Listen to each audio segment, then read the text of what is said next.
Abel, opa. Boa noite, Zé Henrique, Rádio Energia 97. Hoje eu vi a emoção do jovem Vanderlan e do Gabriel Menino. Como você se sente revelando tantos jogadores bons? É lógico, a necessidade de colocar o rapaz para jogar, mas ele sai emocionado, chorando por uma assistência, uma partida difícil, e o menino, por tudo que passou com ele marca o gol da vitória com um cruzamento de um menino que está subindo agora da base. É algo muito emocionante que mexeu também muito com o torcedor palmeirense. Olha, boa tarde em primeiro lugar. A prova de que nós confiamos no menino é que quando se lesionou o Jailson, nós não fomos buscar nenhum jogador. A prova de que nós acreditamos no menino, porque seria fácil, porque perdemos um jogador, íamos buscar outro, porque ele lesionou-se, não é? O Jailson, e nós lesionou-se, é menos um. E para as pessoas que isto é uma prova daquilo que nós acreditamos nos nossos jogadores, e vamos lhe dar provas e vamos dar oportunidades. Depois cabe-lhe a eles fazer o caminho. Portanto, o menino, não há dúvidas nisso, nós não fomos buscar nenhum 8, mesmo o próprio Jailson tendo-se lesionado, nós fomos buscar ninguém.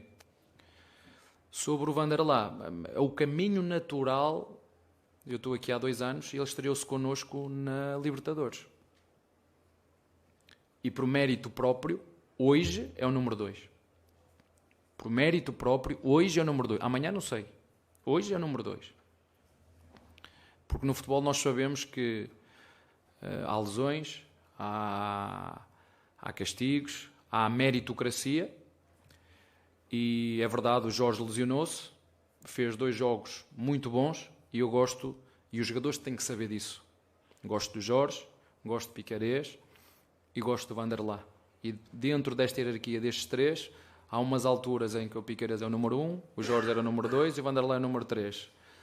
Hoje, daqui a uma semana ou 15 dias, não sei, hoje ele é o número 2. Portanto, mérito do trabalho dele, mérito da formação, porque é um moleque que já está aqui há muito tempo e tem cabeça, é muito predestinado, ele treina muito e bem em qualquer posição, ele faz de zagueiro, faz de lateral e acaba por ser, esses 2 jogadores acabam por fazer uma jogada coletiva, certo, mas onde esses 2 jogadores estão envolvidos e é fruto do trabalho deles. Abel, boa noite. É claro que todo jogo de futebol tem 2 times e as ações de um time elas sofrem influência do que o outro time faz, né? E eu estou falando isso porque quando a gente viu a escalação estava muito claro que o Internacional ia tentar fazer uma marcação mais baixa, negando espaços ao Palmeiras para sair em velocidade, e também ficou claro no intervalo que o Internacional ia mudar a sua postura, tentar jogar um pouquinho mais. Queria que você falasse como é que você planejou o Palmeiras para reagir a esses 2 cenários do Internacional e qual foi a participação do Palmeiras, das ideias do Palmeiras para que o jogo ganhasse essa configuração. Primeiro tempo empurrando o Inter para trás e o segundo tempo com o Inter um pouco mais presente no campo de ataque em relação ao primeiro. Obrigado. Olha, o Mano Menezes é um excelente treinador. É uma equipa muito bem organizada. Há quem confunda organização com ser retranqueiro. É uma equipa muito organizada, quer defensivamente, quer ofensivamente, e que veio aqui e em função de algumas ausências acabou por tirar o seu meio atacante e meteu o Wanderson, mais um médio, tirou o seu ponta de lança de raiz. Ele tinha 2 no banco, 2 pontas de lança, e acabou por jogar com um jogador mais veloz. Ocupou o meio campo com 4 jogadores e criou-nos algumas dificuldades, sobretudo na segunda parte. Na primeira parte eu acho que nós entramos muito bem. A nossa intenção, porque sabíamos que íamos sofrer nos últimos 20 minutos, porque vínhamos com um desgaste físico muito grande. A nossa equipa entrou a 70% da bateria, né? Porque não há como recuperar. Íamos ter que sofrer nos últimos minutos e a nossa intenção era entrar como entramos, fortes, e tentar resolver o jogo na primeira parte. Eu ainda gostava de perguntar se o frame, né? Onde é que pararam o frame? Né? Eu só espero e desejo que este campeonato seja resolvido dentro das 4 linhas pelas 2 equipas que têm que ser protagonistas, e não por uma terceira. É só isso que eu espero. é que o campeonato seja resolvido nem pelo VAR, nem pelos árbitros, seja resolvido pelas equipas dentro do campo. Eu começo a ver muita confusão com o VAR. Né? Golos que são validados, volta atrás, vai ao VAR, se tocou neste jogador ou naquele. O VAR só tem que entrar quando é algo escandaloso.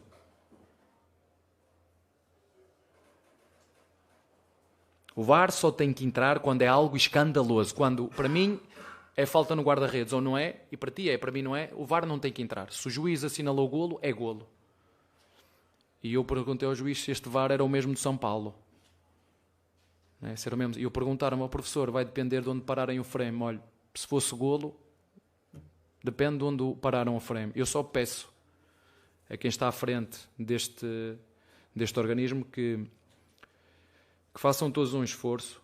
Eu não sei se eles também estão cansados, porque realmente é muito jogo, quer para nós, quer para os jogadores, para os treinadores, para os árbitros também, é muito jogo, e como nós nos sentimos cansados, eles também têm esse direito de se sentir cansados. Portanto, só espero que este campeonato seja resolvido dentro das 4 linhas, pelos intervenientes certos. É só isso que eu espero. Abel, eu queria apelar para a tua sensibilidade, você que se preocupa muito com o lado humano dos jogadores, de quem trabalha com você, o que aconteceu com o Renan, o acidente de carro, um garoto acabou matando uma outra pessoa. Como é que isso serve de exemplo? O que você pensa de tudo que aconteceu? Olha, as minhas primeiras palavras queria que fosse de sincero e profundo pesar e sentimento para a família da vítima, porque de facto é impossível nós recuperarmos o que aconteceu, e o pai daquela família, é impossível. Segundo, todos nós, quando cometemos alguma coisa de mal, temos de estar preparados para as consequências. E terceiro, eu acredito na justiça, e ela tem que ser apurada, e é por isso que ela existe. Portanto, não vou fazer nenhum juízo de valor antes da justiça fazer o seu papel e trabalho. Eu que posso dizer, durante o tempo que eu trabalhei com o Renan dentro do clube, e sei que ele trabalhou no clube desde os 11 anos, sei que foi internacional, eu pessoalmente só tenho coisas boas a dizer dele. E não me vou alongar muito mais nisto. Ele está no clube desde os 11 anos. E, portanto, é o meu comentário que eu tenho a fazer em relação a isso, e não vou comentar muito mais, a não ser, como te disse, dar os meus profundos sentimentos à família da vítima. Abel, boa noite. O Palmeiras agora terá uma semana cheia pela frente, né, depois de tantos jogos. Como que você já planeja trabalhar essa semana, e já sabendo também que o próximo adversário, o Ceará, joga num gramado que, como vocês já tiveram a prova quando enfrentaram Fortaleza, é um campo muito ruim, que tem algumas dificuldades para as equipes que querem jogar futebol? Mas ninguém quer saber disso. Ninguém quer saber do gramado, ninguém quer saber das viagens, ninguém quer saber do tempo de recuperação, ninguém quer saber. Portanto, vamos fazer o melhor que conseguirmos dentro dos recursos que dispomos. Mas só isso. Já vi que essa luta é uma luta perdida, né? Já desde o tempo de Tele Santana. Portanto, eu com isso não vou perder mais tempo com isso. É uma luta perdida. Há quem não queira ir com isto para a frente, e nem vejo a comunicação social tampouco a fazer força, a refletir sobre questões mais profundas. Não há interesse na comunicação falar sobre este tipo de questões. E, portanto, independentemente de como esteja o relevado, independentemente da viagem de 4 horas, independentemente do calor, né, vamos fazer o que fizemos até agora. Que a única coisa que eu peço aos nossos jogadores é darem o melhor deles, seja onde for, seja contra quem for, e jogar para vencer. E é isso que nós vamos fazer.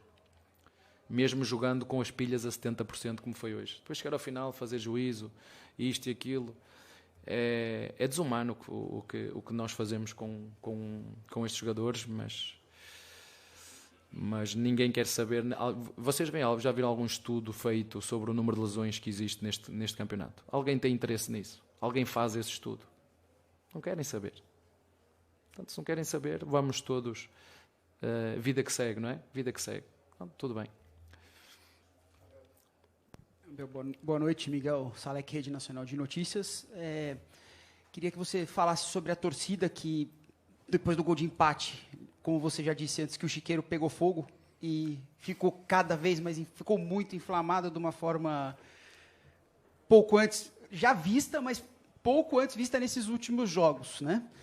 E falasse também da campanha dos 39 pontos, você fala no seu livro lá da campanha com G8, G11, 15 e 24 pontos. Qual o seu panorama de avaliação disso? O que você acha que tem que melhorar para frente? Obrigado. Muito boa pergunta. Obrigado pela pergunta que fizeste. E obrigado aos nossos torcedores por acreditarem na equipa até o fim. Acho que hoje, sem o apoio deles, mesmo sofrendo o golo, nos ajudaram. Fomos buscar energias onde eu acho que nós não tínhamos. E isso fez com que os nossos jogadores acreditassem até o fim. Sendo que na segunda parte o nosso adversário criou 2, 3 oportunidades muito boas para fazer golo. E com sorte, não é? Com sorte, o nosso, ou como vocês quiserem chamar, com sorte, uma delas bateu na trave e 2 competência do nosso goleiro, porque aí é competência, aí não é sorte, é competência. Nós também metemos 2 na do nosso adversário. O Dudu também teve uma grande defesa do goleiro, mas acho que foi um bom jogo onde o Internacional na segunda parte cresceu, não podemos mentir, cresceu, e foi, na minha opinião, pelas capacidades físicas, mais mobilidade, mais dinâmica, mais frescos para poder tomar boas decisões, e nós com a nossa alma, com o nosso coração, com a ajuda dos nossos torcedores, ganhamos porque acreditamos até ao fim. E, na minha opinião, com alguma felicidade, mas pelo que fizemos na primeira parte e durante o jogo todo, de forma mais justa, na minha opinião. Em relação aos pontos, eu já vos disse, a nossa batalha este ano é jogo a jogo. Jogo a jogo, jogar para os 3 pontos. Eu disse-vos também que não sabia como é que a equipa ia reagir, já disse isso muitas vezes. Em função do calendário, em função de jogos, perdemos muitos jogadores, temos vários jogadores fora por lesões, mas como nós temos, outras equipas também os têm, e portanto fizemos o rodízio que tínhamos que fazer e vamos continuar a dar o nosso melhor, jogo a jogo. Aqui não adianta muito nós estarmos aqui a criar quem pode ser, quem vai ser. Há muitos candidatos à mesma cadeira. Vocês veem como está tudo embrulhado, portanto, os primeiros 4, 5 são todos candidatos ao título. E nós, jogo a jogo, e no final, sim, olhamos para a tabela classificativa, porque aí é quando há a bandeirada de xadrez, e aí não há formas de dar a volta. Durante o percurso, vai haver um à frente, outro atrás, primeiro, segundo, terceiro, e assim vai. Abel, boa noite. Ainda sobre a pontuação dos 39 que o Palmeiras termina após as 19 rodadas, 20 foram conquistados como mandante e 19 como visitante. Qual que é a leitura que você consegue fazer desses números? É um equilíbrio que talvez seja o necessário para o Palmeiras chegar no final do ano com o título de Campeonato Brasileiro? Ou essa margem muito próxima talvez indique que o Palmeiras precise de um melhor aproveitamento dentro de casa, alguns pontos que acabaram escapando aqui no Allianz Parque nesse primeiro turno? Obrigado. Olha, eu ainda não olhei muito bem para os números, mas tem pessoas que o fazem e que esses números traduzem competência da nossa equipa. Não é a minha opinião, é facto. Porque há opiniões contraditórias, uns que gostam mais, outros que gostam menos.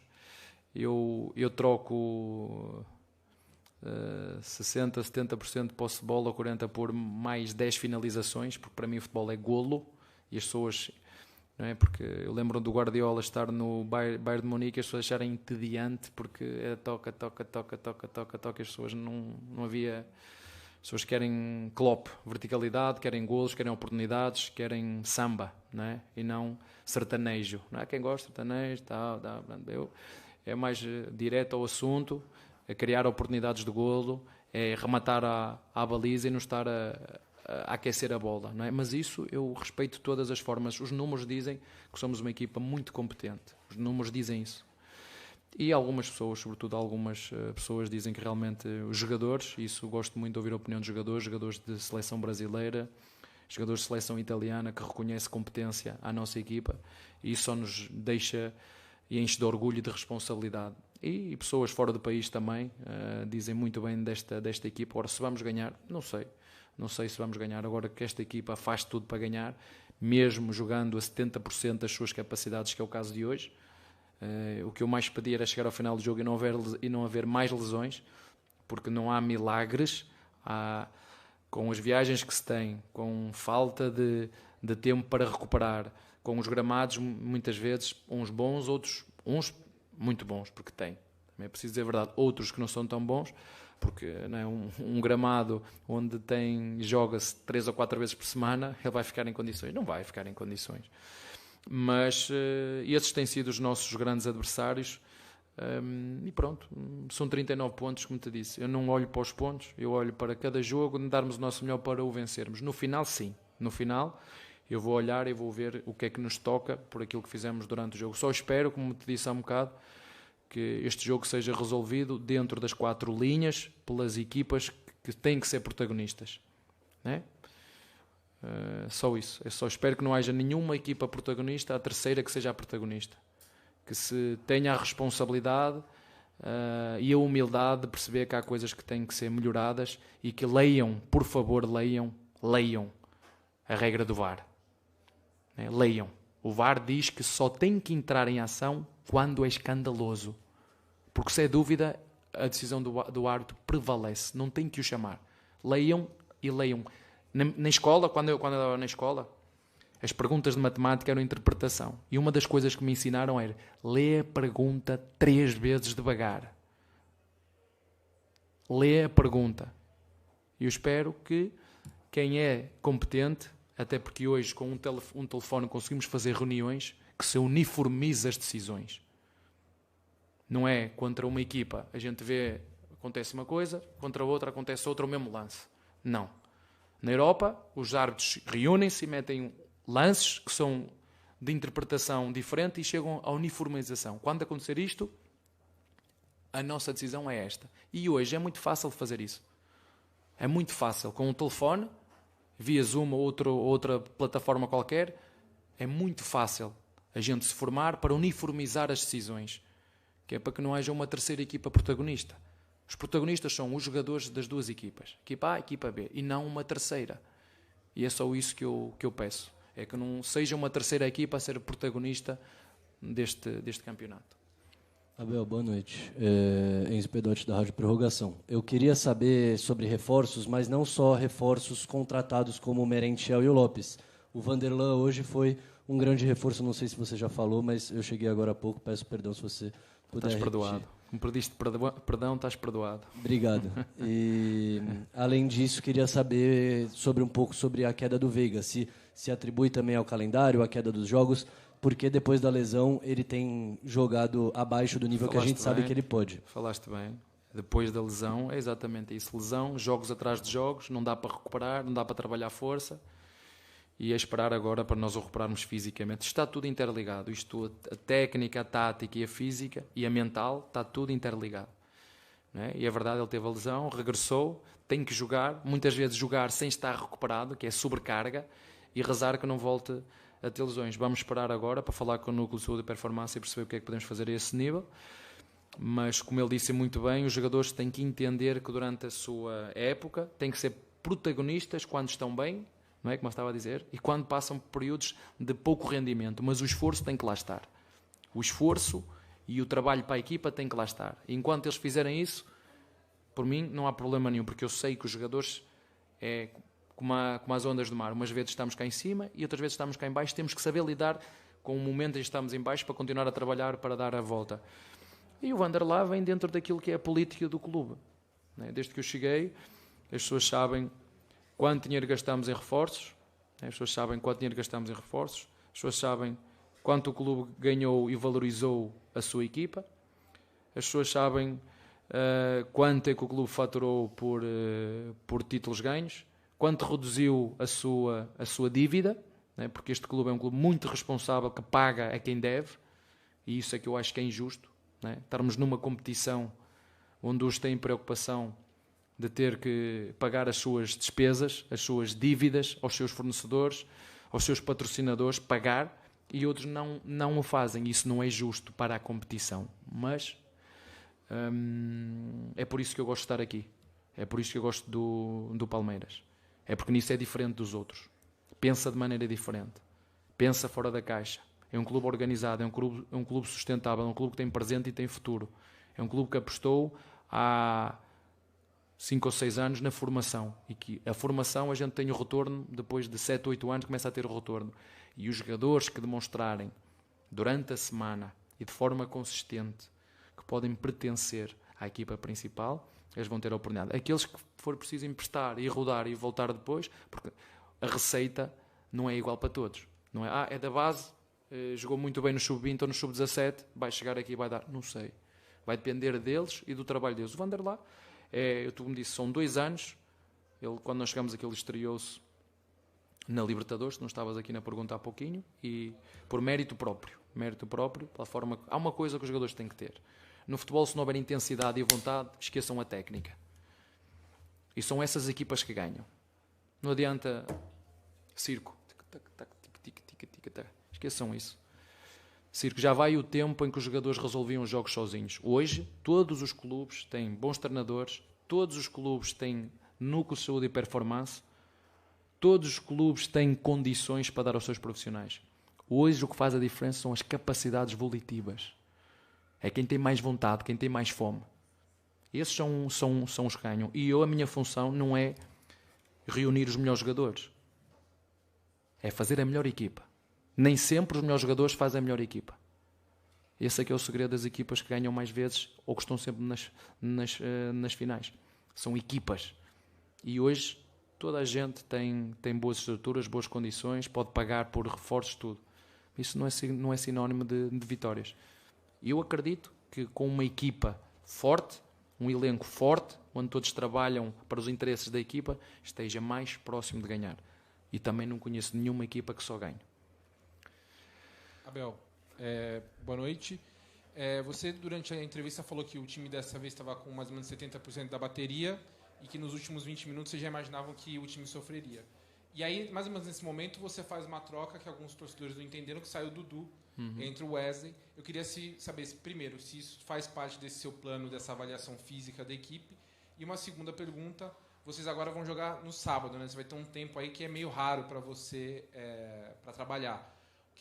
Qual que vai ser o principal foco? O que vocês estão planejando assim, nesse momento que a gente vê que a equipe está um pouco mais desgastada? Qual que vai ser o grande foco de vocês nessa semana quase cheia aí que vocês vão ter de treino?